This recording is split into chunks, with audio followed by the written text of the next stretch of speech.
Okay, so welcome back. So sa video na to, titignan natin yung lab na CSRF where token validation depends on request method.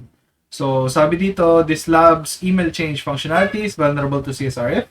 It attempts to block CSRF attacks but only applies defenses to certain types of requests.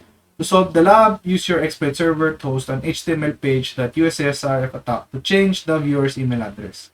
So may credentials tayo ulit, Winner and Peter, no? So from sa instructions, makikita natin na it only applies defenses to certain types of requests, no? So malamang kailangan natin palitan yung ating method, no? Kung paano natin send yung email change functionality. So tingnan natin yung lab, load natin.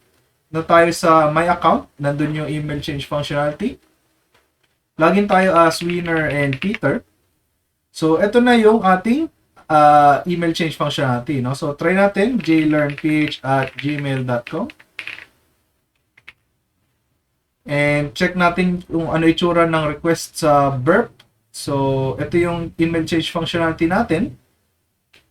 Send natin sa repeater.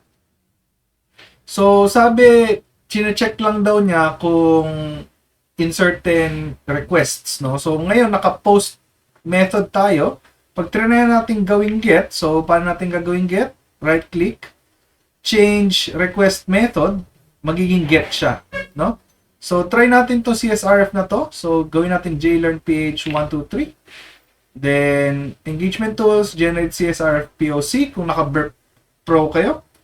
Test in browser, copy, open natin sa browser. And as you can see, napalitan yung email address, no? So we can just create an exploit to the victim. So open natin yung exploit server natin. And just copy paste yung POC dito, no? So copy paste. And let's just change the email. So let's store and deliver exploit to victim.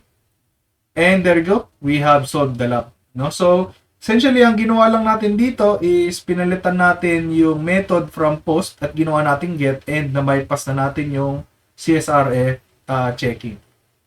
Okay? So, I hope na gets nyo tong lab na to and see you in the next video.